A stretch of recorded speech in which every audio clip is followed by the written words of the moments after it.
कोल्हापूर जिल्ह्यातील 1,15,000 बांधकाम कामगारांना मागणीनुसार गृहोपयोगी वस्तूंचा संच उपलब्ध करून देण्यात येणार आहे। पालकमंत्री हसन मुश्रीफ यांच्या हस्ते आज या उपक्रमाचा शुभारंभ करण्यात आला। नामदार हसन मुश्रीफ यांच्या हस्ते प्रातिनिधिक स्वरूपात 10 कामगारांना कामगार विभागाकडील विविध योजनांचे लाभ देण्यात आले। तसंच बांधकाम कामगारांना प्रापंचिक साहित्याचा संच वितरित करण्यात आला।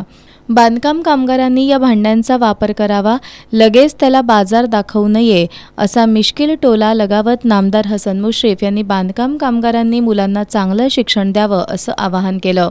मला वाटतं या भविष्य काळामध्ये हे सरकार असंच आपलं चांगलं काम करेल आणि मला वाटतं या भांड्याचा सदुपयोग करा, लगेच बाजार दाखवू नका। आपण चांगला करा, मुलाबाळांना चांगलं शिक्षण द्या, मुलाबाळांच्यासाठी याचा वापर करा आणि स्वच्छ आपण जीवन आपलं जगा आणि प्रामाणिकपणानं आपल्या जीवनामध्ये मुलं आपली शिकतील कशी, वाढतील कशी, सुसंस्कारित कशी होतील यासाठी शासनाचा उपक्रम आहे। त्याचा लाभ घ्या आणि याचा चांगल्या पद्धतीने उपयोग शिष्यवृत्ती आपण देतोय, प्रदेशात शिक्षण मोफत करतोय, आपण सगळ्या सुविधा देतोय, त्याचा लाभ आपण चांगल्या पद्धतीने घ्या।